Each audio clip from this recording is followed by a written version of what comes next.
ఈ ఉరుకులు పరుగుల ప్రపంచంలో పడి మనిషి దేవుడిని మర్చిపోతున్నాడు. ఎప్పుడో గుర్తుకు వచ్చినప్పుడు దేవాలయానికి వెళ్ళి ఏదో మొక్కుబడిగా దర్శనం చేసుకొని వస్తున్నాడు. దేవాలయానికి వెళ్తే మనసు శాంతిస్తుంది అంటారు. మానసికంగా ప్రశాంతంగా ఉండాలి అంటే ఆ దేవాలయాల నిర్మాణం ఒక పద్ధతి ప్రకారం, అంటే ఆగమన శాస్త్ర ప్రకారం నిర్మించబడి ఉండాలి. గత 2 శతాబ్దాలుగా అలాంటి దేవాలయాలు నిర్మించబడలేదు. ఇప్పుడున్న ఫ్యాషన్ శైలికి అనుగుణంగా నిర్మిస్తూ ఉన్నారు. ఇక శివుడి గురించి, శివలింగం గురించి చాలామందికి చాలా రకాలైన అపోహలు ఉన్నాయి. శివాలయంలోని శివలింగాలు రకరకాల ఆకారాల్లో దర్శనమిస్తూ ఉంటాయి.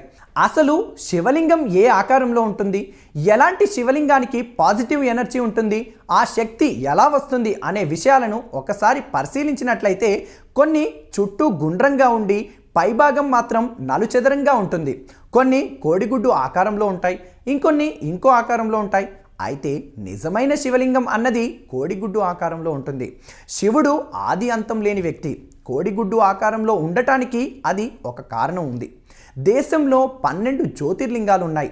ఈ జ్యోతిర్లింగాలు ఉన్న దేవాలయాలు ఆగమన శాస్త్ర ప్రకారం నిర్మించబడ్డాయి. అందుకే ఈ జ్యోతిర్లింగాల దేవాలయాలు అత్యంత శక్తివంతమైన దేవాలయాలుగా గుర్తింపు పొందాయి. ఇక ఇదిలా ఉంటే శివలింగాలు ఎలాంటి మెటల్తో తయారు చేయాలి అంటే గ్రానైట్తో తయారు చేయాలి.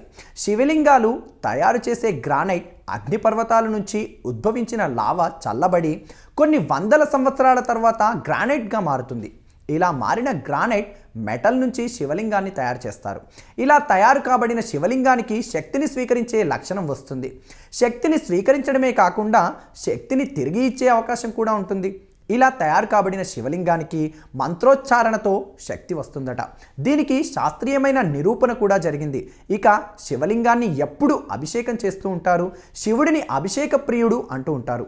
ఇలా అనడానికి కారణాలు ఉన్నాయి. శివలింగం నుంచి పాజిటివ్ రేడియేషన్స్ ఎలా వస్తాయో హార్మ్ఫుల్ రేడియేషన్స్ కూడా వస్తూ ఉంటాయి.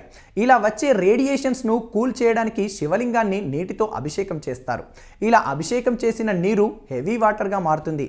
ఈ నీటిని తీర్థంగా తీసుకోము. తీర్థంగా తీసుకుంటే ఫెర్టిలిటీపై ఎఫెక్ట్ పడుతుంది. అందుకే ఈ నీటిని దగ్గరలో ఉన్న నదిలోనూ సముద్రంలోనూ కలుపుతూ ఉంటారు.